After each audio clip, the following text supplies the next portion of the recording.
D'abord, simplement pour vous dire merci d'être là aujourd'hui. Comme Joe vient de dire, c'est un format différent. C'est une nouvelle formule, nouvelle année, nouvelle équipe 2015. Alors, comme je vous expliquais avant l'arrivée de messieurs ici à la table, on vous invite à poser vos questions, français, anglais, évidemment, de préférence. Alors, on ouvre la discussion.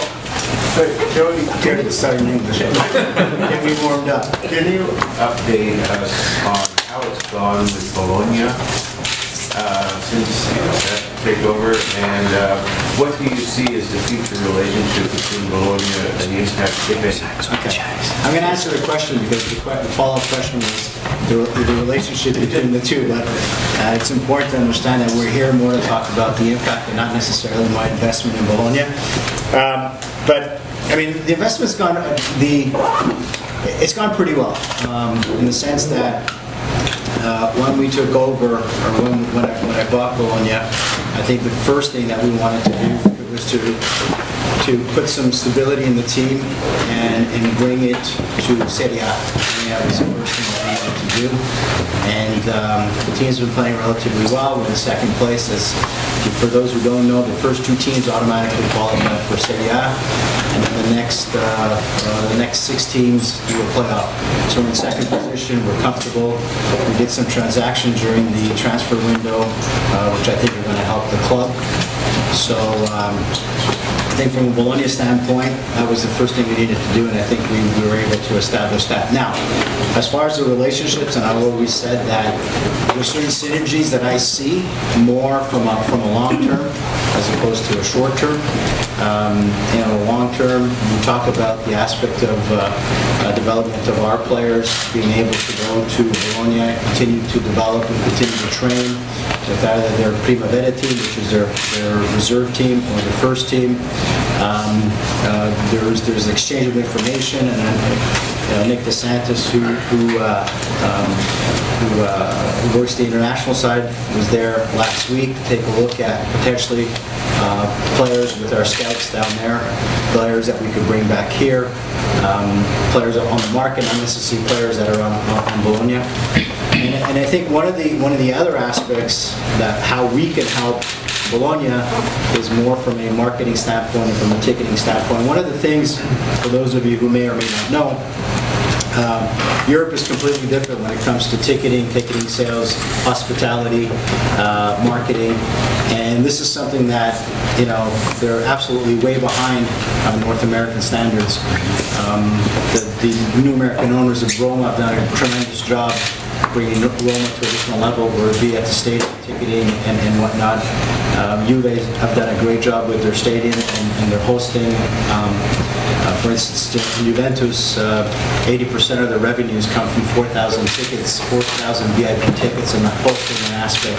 So there's a lot that I think there's a lot that we can bring from the standpoint of that North American mentality as far as it's entertainment. It's the entertainment business, and unfortunately they don't see it that way, and I think that's where we can help.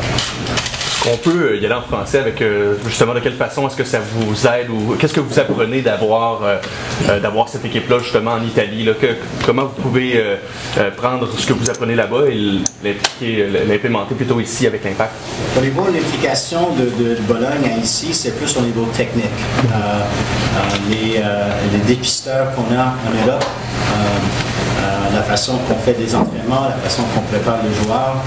Une chose, c'est certain, c'est que la mentalité est complètement différente. C'est sûr qu'ici, en Amérique du Nord, on n'a pas la mentalité de soccer encore. Et je ne dis pas ça comme un négatif, mais le foot ici, c'est nouveau. Alors, c'est pas la même mentalité. La façon qu'on prépare pour le match de samedi ou dimanche est complètement différent. Alors, on peut amener un petit peu de cette mentalité, cette attitude, si on veut. Et même au niveau de joueurs, c'est que notre réseau est beaucoup plus large maintenant. En utilisant ce réseau-là, on peut trouver potentiellement certains joueurs qui peuvent faire la différence ici. Je vais poser une question sur le recrutement. Cet hiver est très différent du précédent. Quelles sont vos impressions sur la direction du club? L'année passée, on a dit, à la fin de la saison, on a dit qu'on devait changer d'équipe. On devait changer l'attitude de l'équipe. On devait changer l'équipe. En général, je pense qu'avec 11 nouveaux joueurs qui sont rentrés, je pense, et même c'était des positions aussi spécifiques qu'on cherchait. Et je dois dire que le recrutement qui a été fait cet hiver avec Frank, avec Adam, même avec Nick, je pense, je dois dire que l'équipe a changé.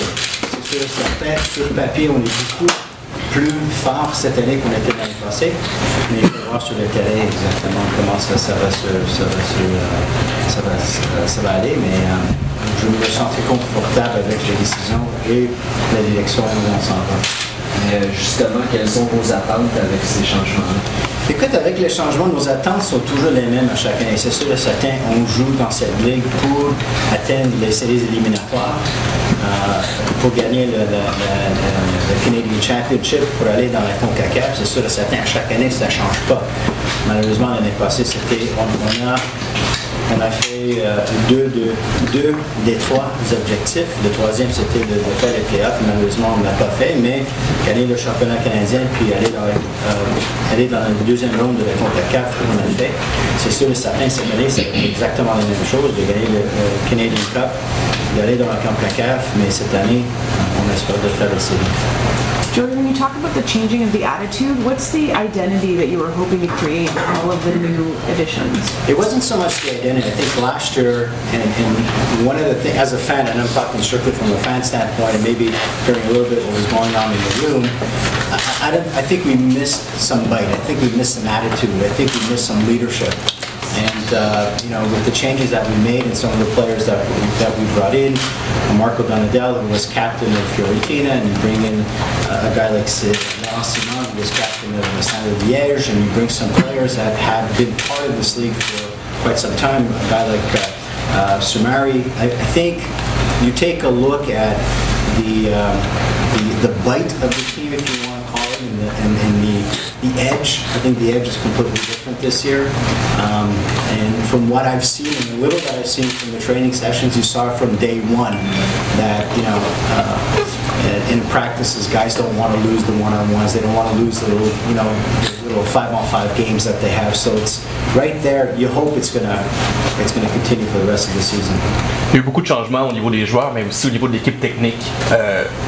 L'an passé, c'était pas très clair la façon que c'était organisé. Au niveau de la technique, il y a seulement un changement qu'on a fait. C'est Adam Braz. Adam Braz avec. C'était pas notre décision de perdre Nadjoli. Malheureusement, on devait le remplacer. Je dois dire, avec Adam était amené, puis il était vraiment mis dans le feu tout de suite, puis je dois dire que je pense qu'il a bien adapté, puis il a fait le travail. Donc, le deuxième changement qu'on a fait au niveau de la technique, c'était avec l'assistant de Nikos qui est là, qui est maintenant c'est un Chien. À part de ça, une des choses qu'on voulait amener, c'est un petit peu plus de stabilité, et c'est pour ça qu'on a décidé que même avec la saison que Frank Lopez a eue l'année passée, je voulais continuer avec une certaine stabilité, et c'est pour ça qu'on a décidé de ne pas changer trop au niveau de l'aspect technique.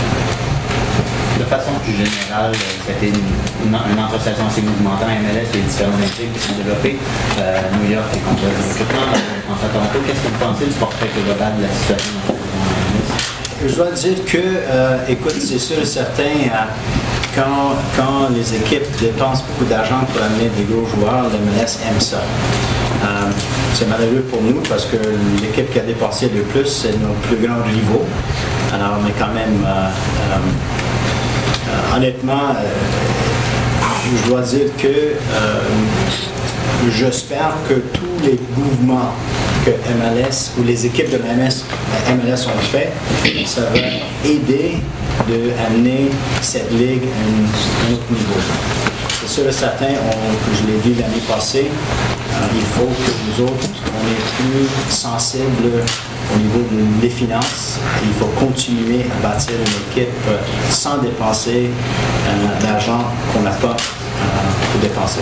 Est-ce que ça porte une pression supplémentaire sur votre plan, le fait que Toronto soit prêt à dépenser autant pour un joueur comme Giovinco? Est-ce que ça vous influence? C'est ma question. Est-ce que ça nous influence? Non, c'est sûr et certain, ça met plus de pression. Je pense qu'on a un plan, il faut continuer à travailler le plan. La seule chose que ça change, c'est que si par exemple on avait un plan d'amener un joueur de l'Italie, c'est sûr et certain que maintenant ça change un petit peu dans le sens que les joueurs pensent qu'en Amérique du Nord, il y a un dollar dans le début, puis ils commencent à demander de l'argent qui n'y a pas de sens. Et effectivement, comme on a dit, c'est qu'on avait un plan avec certains joueurs que malheureusement, on doit changer nos plans. Pas parce qu'on veut dépenser, parce qu'on ne peut pas dépenser, même si les joueurs étaient prêts à venir à des prix qui étaient établis avant. Joey, quand vous parlez justement de tout cet argent qui est investi par plusieurs marchés de la Ligue, que ça se répercute sur disons, le rayonnement international de la MLS et tout ça, mais est-ce que des plus petits marchés comme Montréal, par exemple, des fois on a misère un petit peu à suivre la parade et bon, il y a un consensus général avec d'autres propriétaires que ça crée peut-être un précédent dangereux pour la suite? Écoute, moi j'ai donné mon opinion déjà au commissaire vis-à-vis les dépenses qui sont en train d'être faites. Comme je disais au commissaire, je ne le cache pas, je disais que peut-être c'est bien pour la Ligue, mais long terme, je pense que ça va faire mal à la Ligue parce que la Ligue, je vais dire en anglais, the League really prides themselves on having justement quelques équipes qui vont dépenser, soit Los Angeles, Toronto, New York, puis il va y avoir ces trois équipes-là, puis tout le reste. Alors, comme je dis, court terme, c'est bon pour la Ligue parce que ça met un petit peu de crédibilité à la Ligue, mais long terme, et j'ai déjà dit ça au commissaire, j'ai peur que ça peut faire mal à la Ligue. Qu'est-ce qu'il dit, le commissaire, Joey, quand vous dites ça? Écoute, on ne partage pas nécessairement la même opinion de ça. C'est sûr que lui essaie pour lui, la chose importante, c'est il parle toujours qu'il veut que la Ligue soit la League of Choice pour les joueurs. C'est sûr et certain, la League of Choice, si tu dépenses de l'argent fou pour les joueurs, ça devient la League of Choice, mais c'est pas, pour moi, c'est pas la façon de le faire. Mais quand même, le commissaire, son but, c'est de s'assurer que la Ligue a une certaine notoriety. Puis, pour l'instant, ça marche, mais long terme, je ne sais pas. Donc, vous pensez que ça pourrait devenir comme en Espagne, par exemple, où il y a 2-3 clubs qui dominent, puis les autres se battent pour les... C'est sûr et certain que ça peut aller dans cette direction-là. Est-ce qu'on peut parler un peu de la Ligue des champions? En 2009, lorsque vous avez atteint les quarts de finale, ça a peut-être été les plus beaux moments de l'histoire de l'Impact. Toute la ville était soccer, puis on se souvient que les billets s'étaient vendus d'eux-mêmes, pratiquement. Cette année, on ne sent pas le même buzz, peut-être à cause de la saison dernière. On est à un mois de votre premier match de quart de finale. Je ne sais pas comment les ventes de billets vont, mais on ne sent pas ce buzz-là. Est-ce que vous comptez sur le premier match au Mexique pour créer ce buzz-là puis espérer avoir une bonne performance pour vendre des billets? Ou est-ce qu'il y a quelque chose qui s'en vient dans les prochains jours? Non, écoute, c'est un très bon point. Puis moi, je me sens la même chose, c'est que le buzz n'est plus là. Le buzz, pas seulement pour le match de la CONCACAF. Moi, je vais dire honnêtement, c'est que le buzz pour l'Impact n'est plus là. On parle toujours que le tagline pour le match de Champions League, c'est marquons l'histoire. Mais moi, je pense qu'on va marquer l'histoire à négatif, dans le sens que il ne va pas avoir beaucoup de gens au stade pour ce match-là. Ça m'inquiète énormément. Pas seulement pour le match de la CONCACAF, mais je vais vous dire que si je regarde où on est présentement et où on s'en va, par exemple, si on prend où on était en 2012, vis-à-vis de la Ligue, on était 3e au niveau de vente de billets. L'année passée, je pense qu'on était 11e. L'année prochaine, si la tendance continue, on va être 13e sur 15 équipes vis-à-vis de la vente des billets. C'est très inquiétant. Comme je l'ai toujours dit, c'est qu'une des choses que on parle que c'est toujours difficile d'amener des joueurs ici à Montréal, soit la température, soit la langue, soit la culture, soit beaucoup de choses. Mais une autre chose qui commence à faire mal aussi, c'est qu'on joue devant des gradins vides.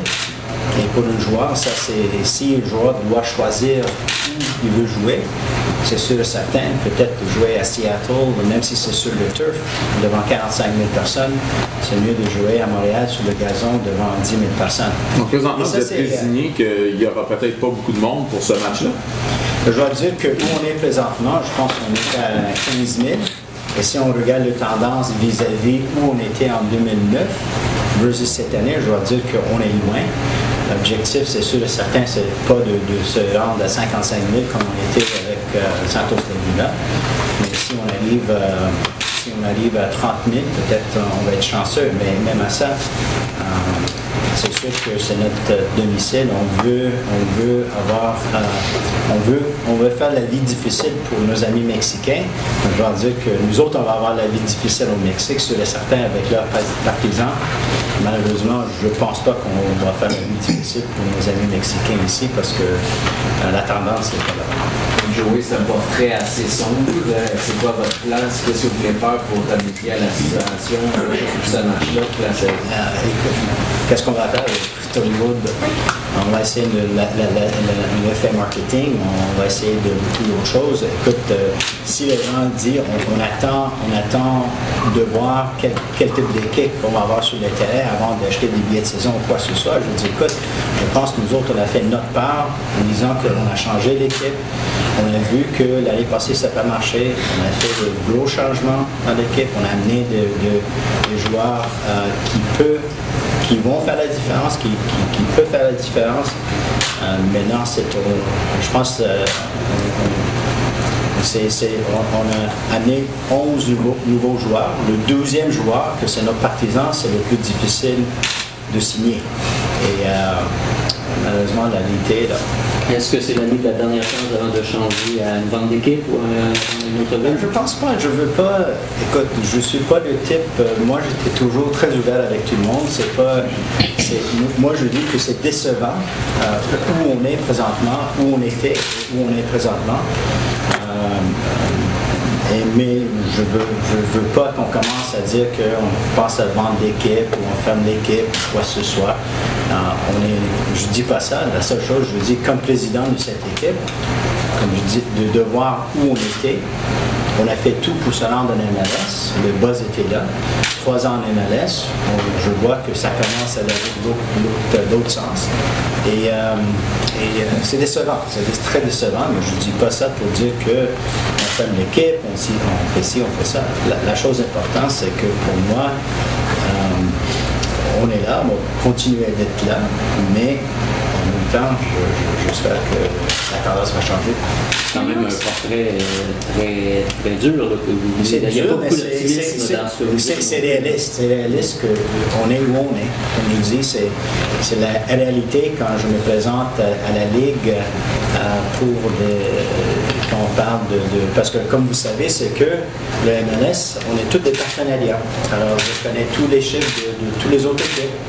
Et c'est très décevant quand quand je dépose les résultats financiers de où on est, où on voulait être. Par exemple, si on regarde le budget l'année passée pour les billets vendus, je pense qu'on a manqué notre coût de 2 millions de dollars. Mais 2 millions de dollars, c'est beaucoup quand tu vois qu'on partage ça avec tout le monde. Alors, je me suis assis dans les conseils de la Ligue, puis je vois que les autres équipes, ils sont en train de faire leur budget, ou ils sont un petit peu trop de leur budget. Puis, l'année passée, la Ligue a manqué le coût des billets de 3 millions de dollars. Montréal représentait 2 millions de dollars. Sur l'objectif, c'était l'objectif de la Ligue au total. Sur 3 millions de dollars qui ont manqué, nous autres, on était 2 millions de dollars. Vous, sur les chiffres que vous avez déposés au début de la saison 2014, vous avez 2 millions de For Adam and Richard, please give Joey a rest. Go to targets MLS season. is the target to reach the knockout stage of the playoffs or the playoffs proper? Of course, 12 or 20 teams in the league this year making it. It's clearly to make the playoffs. The real ones, not the knockout round. It's to make the playoffs, and once you're in the playoffs, anything can happen. But certainly, that's our number one objective. We obviously, first and foremost, want to get through this quarterfinal, and we're taking it extremely serious. And that's why Joey mentioned how important our fans are. We have the second leg at home, which is huge and crucial, and we saw how that affected us last time in 2009.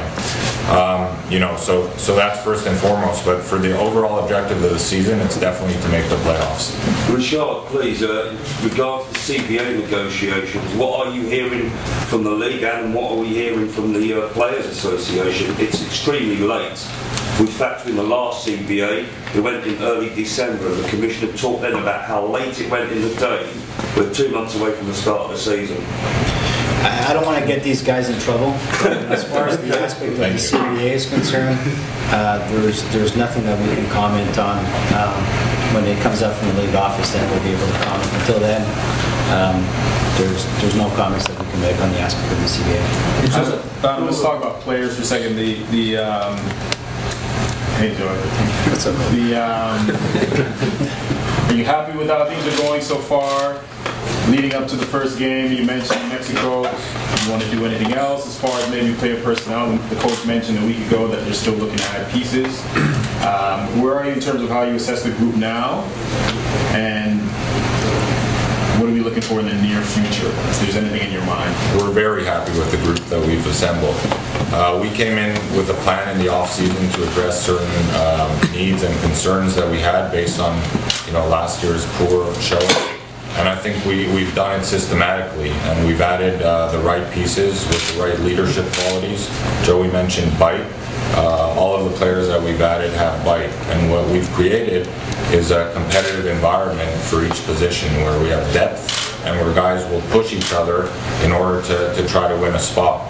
So in terms of where we're at going into preseason and now going into that first game in Mexico, we're very happy. The guys are working extremely hard. The coaches are coming up with a plan for Pachuca and doing a lot of scouting.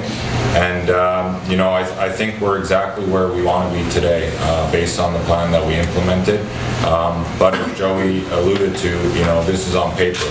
Now it's for the boys to go out on the field and show that they have what it takes and they're winners and do the job on the field. You have a handful of guys that were with Copas in Chicago. How will that kind of help when you have such a short amount of time to bond before those important Champions League games? And was that by design? Yeah, I think, obviously every coach wants to bring in players that he knows and is comfortable with. So Frank certainly played a part in that. But in saying that, they're quality players that have shown in the league that they're capable of performing. In terms of the total amount of changes, yes, we've made a lot, and that's why preseason is extremely important in terms of bonding on and off the field and creating that winning environment for the group and creating a strong group that's united. Because as you know, during a season, you go through ups and downs, and it's in the tough moments where you see a strong group, and I think that's why we addressed the needs that we did, and we brought in leaders who can get through the tough where we're at. Also, from a standpoint of preparation, one of the decisions that we took, where you see a lot of MLS teams that are down in the South and down in Florida playing exhibition games against other MLS teams, we decided to stay here for 2 weeks, get accustomed together here, and then go down to Mexico and train in altitude so that we'll be ready and actually play in exhibition games against Mexican teams in order to get acclimated to not only the weather but also the altitude. So that was part of our planning. So it was a change from last year, Joey. So that's a conscious change from before. Right. Well, the change. I mean, last year we played in the Disney tournament, and we went down to the Disney tournament. We were at the Disney tournament for the last 2 years. This year we decided not to go down to Florida before, to stay here, get the players together here, and then from here move to Mexico for 2 weeks to get ready for the game in Mexico. Pour revenir un petit peu à la déception par rapport aux résultats et au buzz autour de l'équipe, peut-être que M. Legendre peut rebondir là-dessus. est-ce que vous croyez que la principale cause sont les mauvaises performances de l'équipe l'an dernier, ou vraiment il y a d'autres facteurs importants comme peut-être un manque de couverture médiatique ou de ce côté-là, comment vous identifiez la situation? En fait, on ne veut pas chercher à expliquer.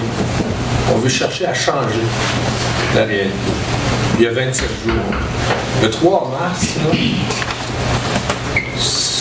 je ne sais pas, j'essaie d'y penser. Là, je pense que c'est le plus grand événement international sportif qu'il n'y a pas à Montréal dans les 6 prochains mois. Ou si je me trompe, je vois Jérémy, j'ai oublié. Ouais, t'as un petit peu de compétition. T'as Pascal Kovalev, t'as 2 matchs de baseball, puis vous autres. Vous êtes là. Le grand événement international dans les 6 prochains mois. En tout cas, on est right up there. Ouais. Hein? C'est un rendez-vous extraordinaire. C'était extraordinaire en 2009, puis on n'était même pas dans la MLS. Là, on est dans la MLS. On atteint les quarts de finale de la Ligue des Champions. C'est un super grand rendez-vous et ça va être un super match. Puis comme Adam l'a dit, c'est en plus un match décisif. Alors, ça prend quoi de plus pour qu'il y ait du monde au stade olympique? Moi, je pense que les 27 prochains jours, on se doit de renverser cette tendance-là. Comment? Et on va prendre tous les moyens pour. Ben, comment? On a déjà un bon petit bout de fait.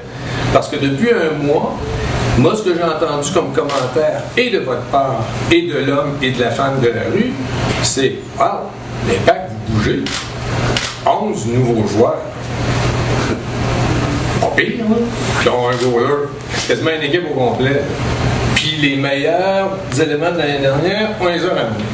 Fait que nous, notre sentiment, c'est qu'on a fait notre bout, là.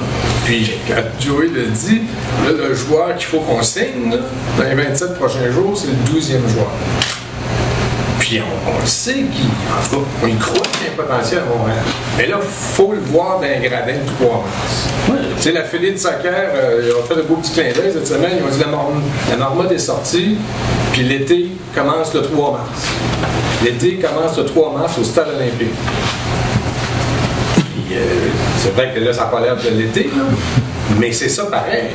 Fait nous autres, là, on n'essaiera pas d'expliquer pourquoi. Là, on va surtout essayer de faire en sorte qu'on change ça d'ici le 3 mars. Puis oui, Joël l'a dit, 15 000 présentement, à pareille date, en 2009, on était à 20 000. Puis là, il y avait eu le feu avait pris. Ben là, il faut que le feu prenne. Moi, sans vouloir me faire l'avocat du diable, je trouve ça juste un peu bizarre parce qu'il me semble que l'image que la MLS et vous-même comme organisation avez donnée à ce tournoi-là, c'est pas une image de tournoi de prestige. Il y a 2 ans, quand vous avez eu un match au Guatemala, vous avez laissé à peu près tous vos meilleurs joueurs ici. Cette année, quand c'était contre Red Bulls de New York, ils ont joué avec leur équipe de réservistes, la Ligue elle-même n'avait pas l'air à trouver ça de bien important. Les meilleurs joueurs n'ont même pas fait le voyage. Alors, c'est pas difficile après ça de dire aux gens, hey, c'est un grand rendez-vous, quand le traitement qui a été fait par les équipes de la MLS de ce tournoi-là était certainement pas. On n'a pas eu l'impression que c'était... Il faut faire attention parce que la décision qu'on a prise, par exemple, je peux commencer avec le match de Toronto, qu'on a joué à Toronto l'année passée, on a perdu 2-0, on a essayé certains joueurs. Mais le match décisif après, on a gagné 6-0. Le but, c'était de gagner le championnat canadien, puis là, on l'a fait. Par exemple, tu parles du New York, contre le match contre New York. On a déjà gagné le match était déjà gagné dans le sens que même si on perdait le match, on faisait match nul ou on gagnait le match, on était déjà classifié pour le quart de finale. Alors, on avait notre saison, puis on avait le match à New York, puis c'est sûr et certain, c'est que on n'a pas pris le match au sérieux parce que le match ne valait rien. Alors, notre but, c'était de gagner le championnat canadien et on l'a fait. On a pris une décision de ne pas jouer les joueurs. On a retourné avec l'équipe au complet. On a gagné 6-0. C'est la même chose. Pour nous, c'était de se rendre à la quart de finale. On est là. Et comme on a mentionné, c'est que maintenant, on joue dans le quart de finale contre l'équipe mexicaine. Et je peux vous dire que si tu parles avec la plupart et le sondage que nous autres on a fait, c'est que, est-ce que tu veux voir un match qu'est-ce que c'est plus important? Le match de la CONCACAF ou le match du championnat canadien, ou un match qui vaut absolument rien contre AC Milan ou quoi que ce soit? Je vais vous dire que la majorité des gens disent les matchs qui vaut quelque chose sont plus importants, soit le Canadian Championship ou le CONCACAF. Moi, je vais vous dire, comme homme d'affaires, moi, je vais dire, je fais beaucoup plus d'argent avec un match AC Milan ou quoi que ce soit qu'un match de la CONCACAF. Alors, moi, je donne à les partisans qu'est-ce qu'ils veulent, et ça, c'est le match de la CONCACAF, mais personne qui vient nous voir, ou je décide de mettre, de dire, OK, je m'en fous de la CONCACAF, je m'en fous de l'MLS, je vais faire que des matchs internationaux, puis je vais faire une tonne d'argent. Alors, I'm going against the principles of business. Joey, tu nous as expliqué un peu la déception par rapport à la vente de billets, mais en même temps, on sait que les clubs ont fait une offre substantielle pour un joueur comme Gilardino, et même des rumeurs que peut-être d'autres joueurs italiens qui ont été approchés avec des gros montants d'argent. Quel est le message qu'on veut envoyer aux partisans? On est déçus, on aimerait une réaction, mais en même temps, on ne sent pas que le club a lancé la serviette. Plusieurs nouveaux joueurs, puis des offres à d'autres joueurs qui n'ont peut-être pas fonctionné, mais qu'est-ce que le partisan qui suit ça un peu là, de côté, il se dit est-ce que j'embarque, est-ce que j'embarque pas, qu'est-ce qu'il doit retenir lui aujourd'hui? Mais embarque ou embarque pas, tu peux dire que même si on a fait, moi je vais vous dire, au niveau de Gilardino, on a fait une offre. Je vais vous dire aussi que l'offre qu'on a fait et que c'était accepté par le joueur, c'était beaucoup moins de qu'est-ce que Toronto a fait à Gilardino l'année passée. OK? Guys, I'm being transparent and I'm telling you the absolute truth. Sauf que on n'est venu pas en accord avec l'équipe chinoise qui avait le droit à Gilardino. Okay. Et effectivement, à la 11e heure, Fiorentina a fait une offre à Gilardino, mais c'était aussi l'offre qu'ils ont fait à l'équipe chinoise. Il est allé, alors pour moi, on a discuté ça à l'interne, qu'on voulait aller prendre le joueur, and like I've always said, je vais l'expliquer en anglais, sorry, we've always said, if we get the right player at the right price with the right attitude and coming here for the right reasons, we will take a look at it.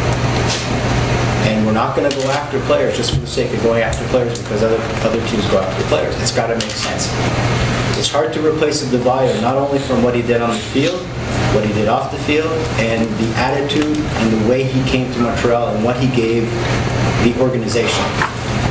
So, and it's difficult. And we thought that Gilardino was the right, and having spoken to him and having met with him and having the discussion with him and, you know, a sense of change for his family and whatnot, it was perfect. Unfortunately, it didn't work out. Are we sending the wrong messages to say, no, I don't think we're sending the wrong messages, because again, I look at it from the standpoint of if it makes business sense, and the Gilardino make business sense. Would $8 million for 2 years for Alberto Di Natale, Antonio Di Natale will make sense for you? Absolutely not. Absolutely not. Okay, donc pour vous autres, il n'y a pas eu la discussion à savoir on veut créer ce buzz-là, surpayons s'il faut, mais allons chercher le front page du journal. Juste pour retourner au niveau de Di Natale, parce qu'on a eu l'appel de Di Natale. Moi, je vais vous dire que Di Natale utilise, il n'y a pas une équipe dans la MLS qui est intéressée à Di Natale. Di Natale utilise cette MLS pour améliorer son contrat avec Udinese. Et ça, je vais vous dire clairement, honnêtement. Il n'y a pas personne qui a offert à Di Natale $4 million pour 2 ans. Guaranteed. No one in the league gave him that. He's just using that to try to better his offer. And the problem is that, again, a lot of people are starting to use the MLS as that, well, you know what, there's a lot of money available there, and so you've got to be very, very careful. Di Natale is not a profile that people go after. Going forward, do we have discovery rights for Karim Benzema or a player like that? I mean, someone like him would be fabulous here. I know he's doing wonderful right now at Real Madrid, but he would hit many marks for the club, wouldn't he? We're going to go put him on discovery right after. Joey, You spoke I'll send you an Go invite. out before someone else hears this. Joey, you talk about courting that 12th player in the fans, and maybe Rashad, you can jump in here too. What is the plan to do that over the next month? And is there enough marketing in the city right now for the Montreal Impact to get people excited about this team in 2015? Well, obviously, I mean, the question is maybe there isn't enough marketing in the city, for the Montreal Impact. But then again, if I take a look at what we spent in marketing in 2012 and 2013, or even in 2011 to 2012 and 2012 to 2013, we're not spending any less now than we did in the past. So at the end of the day, there's that, I don't know, that buzz is kind of gone, and okay, maybe we need to spend more to get it back. Right now, I'm a little bit disappointed with it, and we need to do better. And I'll let Hugues Léger, our VP Marketing, also maybe wants to jump in as well. But I think it's fair to say that in the last month, since we came back after Christmas, we, including you, we created more of a buzz with the Montreal Impact. With the new players and all of this, as I was saying earlier, I see people telling me, "Wow, it's moving at Montreal Impact." So something happened. So that's very important. When you say, "What are you doing to create that?" Well, it starts with what we did with the plan and delivering at least the plan. Now we sense that, wow, it's not moving like it was moving in 2009. Okay? I still say, okay, we have 27 days coming for March 3rd, and it's very important that we turn this around. We created, and I'll let you, you probably said, a new website essentially for the Champions League. And we had 25,000 views for Champions League. And so I don't know if and the marketing as you all know, is starting right now, because we have 27 days and we need to have impact in the last month. If you want, it makes no sense to start too early also in the promotion of the event. Now is the time to start. I think today is the perfect kickoff. This is the State of the Union to say, okay, this is the team we have. We have delivered on the plan, getting the player in the right position we wanted to achieve. Now it's about doing the marketing for it. So you're going to see media in the coming days. The microsite reached a record in 1 week of 25,000 views, which is amazing. So people can understand what we're trying to do, what we're going to achieve with this game on March 3rd. So and you see the sales curve for any event. It doesn't start that early on. And again, so, we said earlier, soccer is still a young sport. The Impact, even though it's a 3-year game, and it's a young team, so we need to do more efforts to reach out to the people and to reconnect after 2014. So the next 30 days, you're going to see some media weight around the marketing. Joey, c'est quoi la valeur pour toi d'un nom? C'est-à-dire, quand on pense, mettons, à David Villa et tout ça, puis on dit, bon, ils vont vendre tellement de chandails avec juste son nom, qu'ils vont faire assez d'argent pour se pader. Est-ce que c'est important à ce point-là d'avoir un nom? Un gars qui va faire en sorte qu'ils disent... Parce que Richard dit, il y a eu beaucoup de changements, mais on essaye, nous, d'alimenter le monde et de leur dire c'est qui Laurent Simon, parce que personne ne le connaissait, qui est le joueur le plus important que vous avez amené. Mais l'importance d'amener un nom que monsieur, madame, tout le monde, même qui ne suit pas le soccer, ils en ont entendu parler de ce gars-là, puis ils savent c'est qui. Écoute, avec le point d'amener Alberto Gilardino, une des choses, c'était ça. C'était d'amener un joueur qui, même en étant à l'âge qu'il a, qu'on n'est pas critiqué d'amener un joueur de 37-38 ans. Un joueur à la fin de sa carrière, mais un joueur qui est encore au pic de sa carrière. Un joueur qui veut gagner. Un joueur qui vient pas seulement parce que, on se dit, the streets are paved in gold, parce qu'il veut jouer. Il veut faire l'expérience. C'est sûr et certain, on a commencé avec un gars comme Marco Di Vaio qui n'était pas connu comme tel, mais à la fin, il a fait quelque chose pour l'équipe. Puis, alors, peut-être on est un petit peu gun-shy de dire il faut qu'on répète ça.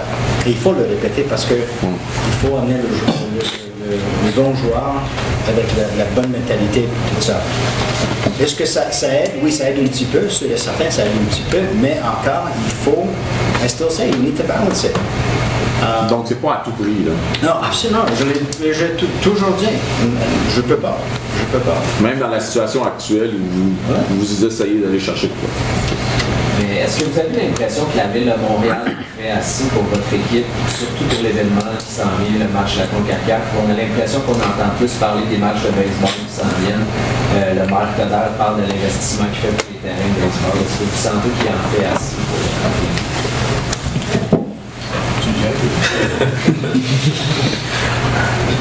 La ville de Montréal, dans le sens large, moi j'allais dire aujourd'hui l'impact de Montréal, là, on a besoin de Montréal dans les prochains jours, prochaines semaines. Puis oui, des fois on se dit c'est un peu étrange là, qu'on se dise collectivement qu'il faut essayer de faire un effort collectif pour être beaucoup de monde pour la deuxième année au baseball, pour peut-être un jour avoir une équipe qui n'existe pas ici. Et pourquoi est-ce qu'on n'aurait pas cette volonté collective-là de dire « Waouh, il faut qu'il y ait du monde au stade olympique pour s'occuper le mieux possible de l'équipe qui existe déjà et qui est là et qui cherche à grandir. »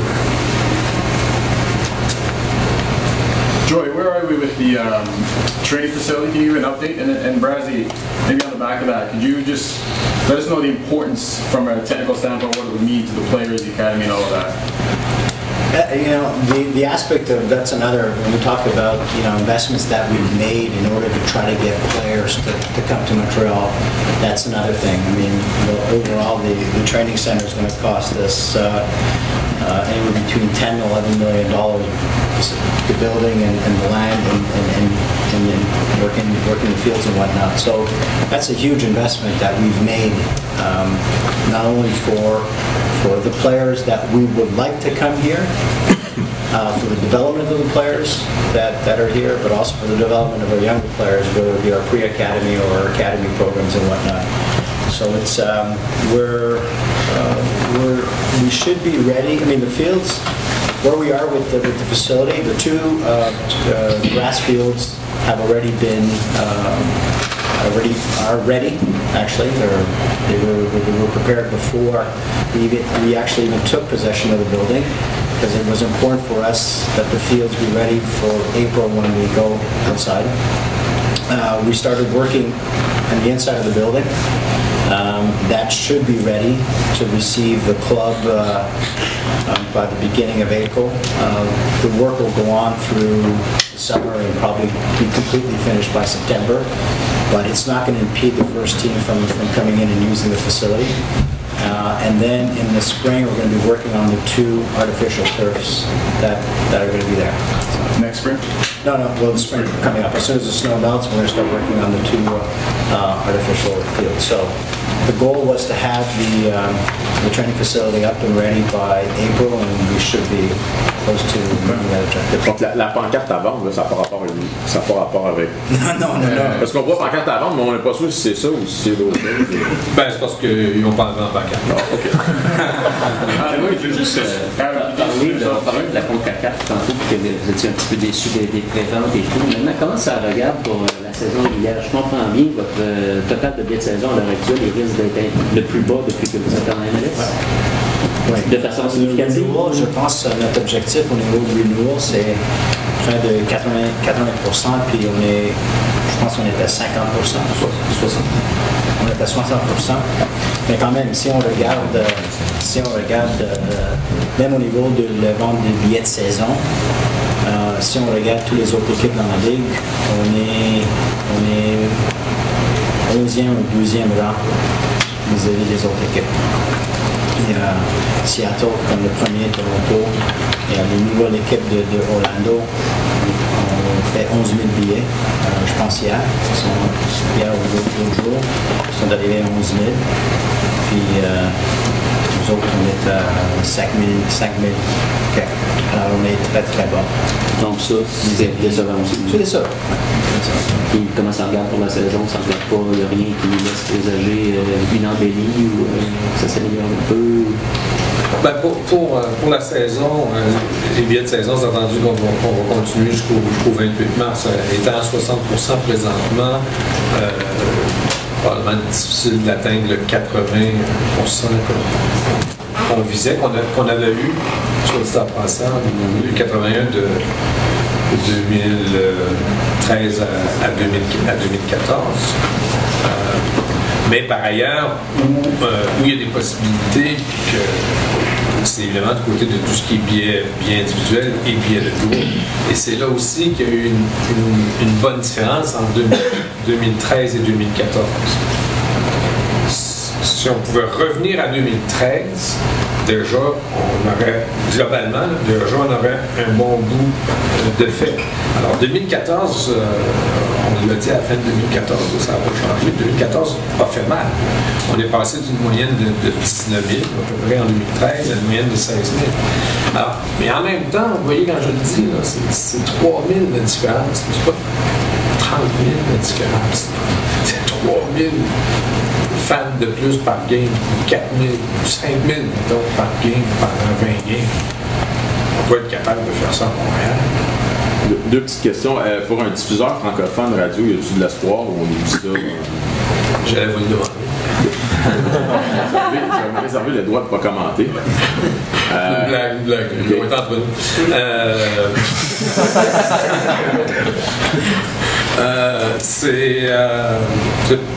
C'est pas facile, hein, Luc?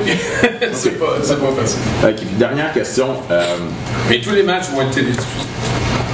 On se souvient que l'année dernière, du côté de MLSE, on a fait un commentaire concernant la météo qui coûtait énormément d'argent à TFC à cause du fait qu'il faisait froid, il pleuvait, puis les autres disaient que ça leur a coûté énormément d'argent, disons, dans les 5 dernières années, un manque à gagner épouvantable. Vous, est-ce que c'est quelque chose que vous reconnaissez aussi? Est-ce qu'il y a quelque chose à faire? Parce que forcément, il y a de l'argent qui se perd pour rien, dans le fond. Ben, tu fais qu'il n'y a pas de toit? C'est ça que vous faites? Ouais, peut-être pas un toit complet, là. Mais on construit un toit à Toronto.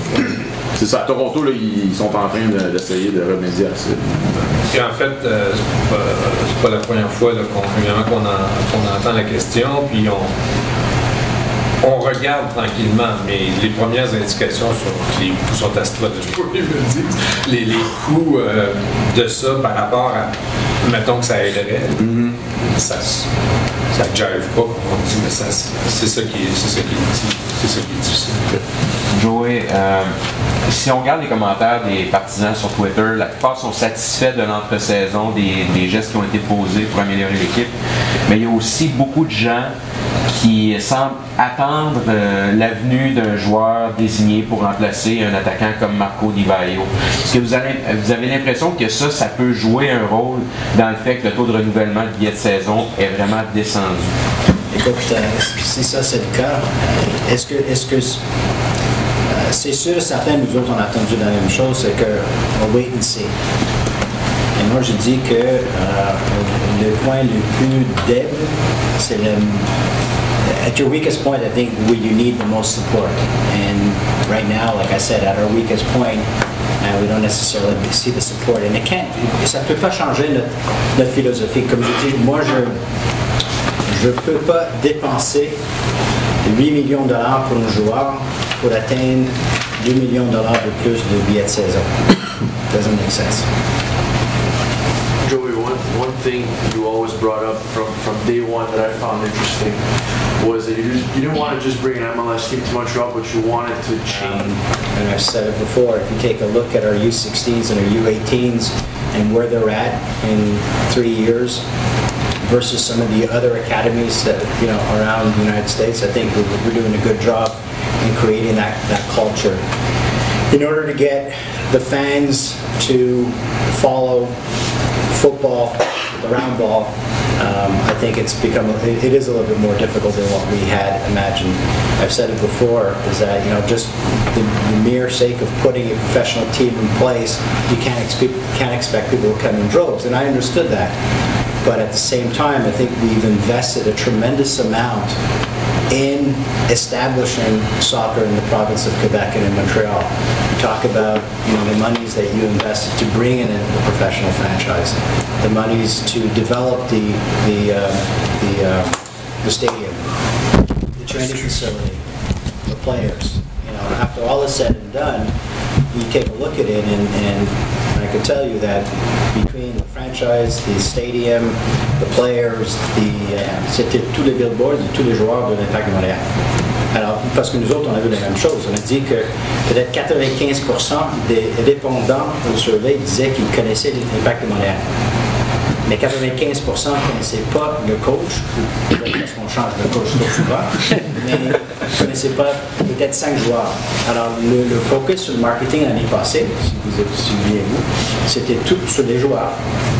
Et au niveau de, je suis d'accord que le taux de participation du soccer est énorme au Québec. Mais je vais vous dire que si on regarde les partisans qui viennent au stade, qui ont fait le survey, Richard peut vous dire qu'il y a la plupart, je ne sais pas le nombre exact, mais il y a beaucoup de gens qui viennent de l'extérieur de Montréal au match de la It's established, again going with the fans and the culture, that's a great point that Joey brings up, that last year in terms of the season ticket and the gate itself, you're down 15 points from 2013. That's a significant drop in terms of the supporters coming through the gates. The other way to catch them obviously in the culture, how is the merchandise going? I mean, to me, it seems like it's going in the right direction. I take it back to Claude Robillard, I look at the amount of football shirts from across the world. They are the majority. There are very few Impact Blue white jerseys. Now when you come to the stadium, they are absolutely the majority. But how is it going? From a merchandising standpoint, we're probably last year we were at our lowest point. So it was great in 2012. It was new. Everyone bought. And 2013 it went lower, and 2014 it was lower. Now we're looking for ways to kind of turn the trend.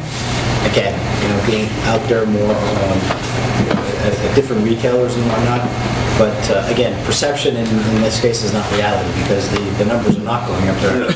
Est-ce que Adam en a parlé, il a dit qu'il y a plusieurs francophones qui ont été engagés, embauchés, ça va aider la ligne arrière par exemple pour la communication.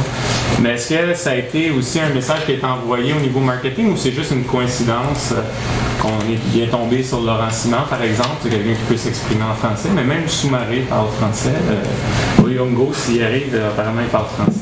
Donc est-ce que, même Piatti, alors est-ce que ça c'était un constat que vous avez fait et vous vous dites qu'il faut quand même qu'on soit meilleur là-dedans ou c'est juste une perception qu'on a? Non, je pense, et c'est sûr et certain quand on regarde les joueurs, c'est une des choses que l'on veut des joueurs qui peuvent s'exprimer.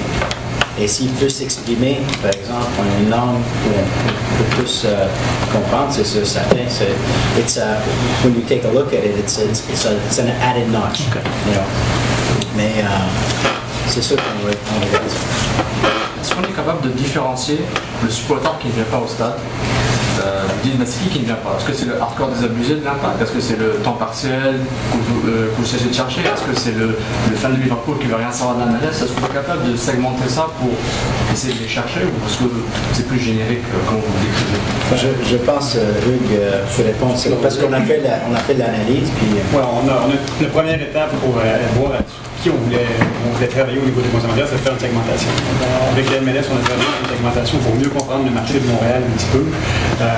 Effectivement, on a une cible qui est vraiment intéressante, qui est jeune. On n'a pas fait un marketing très jeune jusqu'à maintenant. On a un marketing plutôt masse. Alors, on va recentrer beaucoup nos efforts. Vous le verrez dès les prochains jours en suivant la campagne de Tour en mars. Vous avez vu avec le nouveau site qui a un style BD un peu. Il faut travailler sur les 25-34. Ceux avec lesquels on va bâtir un produit, qu'on va bâtir un engagement à long terme aussi, c'est vraiment ce segment-là. Et ces gens-là n'ont pas essayé le produit beaucoup encore. 80% de cette cible-là qui est pas venue une fois au stade encore. On a un enjeu d'essai, d'un premier essai, les ramener après une deuxième fois, puis une troisième fois, puis les amenait à acheter un mini-billet de saison, éventuellement un billet de saison à aborder maintenant. Et c'était de bien comprendre la cible, et là, je pense qu'on sait où on s'en va avec ça. Ça risque de faire une bonne différence. C'est l'étape numéro 1 au niveau du marketing. Est-ce qu'ils vous disent, je suis jamais venu parce que je connais pas l'impact, parce que j'ai pas la notoriété le problème. Tu as une notoriété excellente à 95%, les gens connaissent, mais n'ont pas été convaincus de venir encore. Et ça, c'est mon boulot. Est-ce que vous avez ciblé aussi ce qu'on appelle les Eurosnap? Oui, mais c'est pas un si gros segment. C'est pas sur eux que je voudrais bâtir mon plan marketing. Je pense qu'ils vont venir si les résultats sont là, si l'expérience est là, si ce feeling de culture de supporters se développe ici. Et c'est là qu'ils vont venir peut-être revoir. Là, ils regardent ça de loin un petit peu, mais c'est pas une cible marketing qui serait payante. Je pourrais investir du média sur ce qu'on appelle les Eurosnap et faire avoir un bon retour de suite. Ils viendront après. Dollar sense-wise, the weak Canadian dollar, how does that affect the impact going forward in short term? It affects us a little bit, but not that much. My CFO could maybe get into a little bit more, but it really is, remember, from the league, we receive certain dividends from the league, and that's paid in US dollars. We pay the players in US dollars, so it kind of balances off a little bit. Over and above that, the only thing that would really affect us tremendously is the aspect of travel.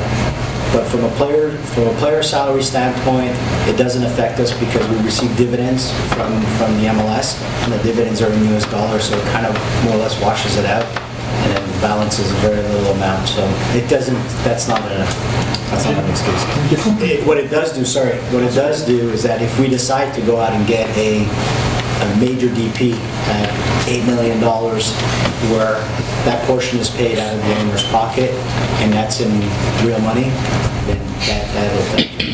Peut-être une ou deux dernières questions, puis on va... Sûrement plus technique, advenant un lockout en MLS, de quelle façon est-ce que ça affecterait l'équipe en Ligue des Champions? Est-ce que vous pouvez encore vous entraîner, par exemple, comment la préparation changerait? Ma compréhension de ça, c'est que s'il y a une grève, ça va être juste avant le premier match de la saison, que c'est le 8 mars, et la Ligue des Champions, ça va être, on joue le 24 février puis le 3 mars. Mais si vous passez en demi-finale? À ce point-là, je ne sais pas. Okay. Je sais pas. Est-ce que vous avez parlé au tout début sur le fonctionnement de la MLS en dehors du CBA? Est-ce que le fonctionnement single entity freine votre développement sportif en tant que club? Est-ce que c'est quelque chose qui revient souvent dans les différents owner meetings par rapport au single entity pour le développement sportif? Est-ce que ça vous... Le développement sportif, non. Parce que, écoute, on a notre académie. Et qu'est-ce que c'est beau dans l'aspect de l'académie, c'est que tous les joueurs qui appellent homegrown talent, c'est à nous. Ça ne rentre pas dans le coût de la Ligue, alors ça nous appartient. Alors on peut continuer à développer, on peut continuer à investir dans ces jeunes joueurs-là, puis ça change. Mais ça ne vous dérange pas un peu la vente aux enchères pour un joueur superstar vient en MLS et dit entre Seattle, Toronto, Montréal, débrouillez-vous, faites un bargain. Est-ce que c'est pas une sorte de... En égalisant, on pénalise l'équipe qui le veut vraiment? Pourquoi? Tu regardes un gars comme Jovinko, écoute, je pense qu'il a pris le plein prix avec Toronto. Je ne pense pas que c'est quelque chose qui va freiner le joueur d'arriver. Absolument pas. Dans quelle fenêtre de temps la vente potentielle de joueurs développés par le club rentre dans votre équation financière au niveau des revenus? Est-ce que vous y pensez à court terme? Écoute, encore une chose, au niveau du développement de nos joueurs à nous, je vais vous dire que jamais est-ce que j'ai parlé de OK, en 5 ans, on veut vendre tel joueur. J'ai toujours dit que le développement de nos joueurs, c'est pour notre équipe et pour les programmes des équipes nationaux, provinciales et nationales. Je n'ai jamais dit que d'ici 5 ans, l'objectif c'est de vendre 10 millions de joueurs. C'était jamais de cette sorte-là. Il y avait, contrairement à l'an dernier, il y avait à mon sens, une perception de loin plus positive que ce qu'on avait encore d'entraînement jusqu'à maintenant. Je suis peut-être naïf de ma part, peut-être que je suis le seul, mais je m'attendais pas à une tournure. Aussi, on a parlé de sombre tout à l'heure. Le message maintenant pour que les gens se déplacent, ils peuvent s'attendre à quoi? C'est quoi le pitch de vente en quelque sorte pour que les supporters se déplacent? Bien, premièrement, je pense qu'on a vu où on était l'année passée. Je pense qu'on a fait les changements qu'on devait faire pour amener une meilleure équipe sur le terrain. Comme je dis, on ne sait pas jusqu'à quand on va les voir, mais sur le papier, on voit qu'il y a une grande différence. si les gens s'attendent qu'on a un meilleur produit, je pense jusqu'à date, on a livré la marchandise. Maintenant, c'est à eux de venir voir si effectivement c'est le cas ou non. On a une meilleure équipe, selon nous, et un super grand rendez-vous le 3 mars. C'est ça le pitch de vente. Merci beaucoup, Joey. Merci, Richard. Merci à vous. Merci à vous,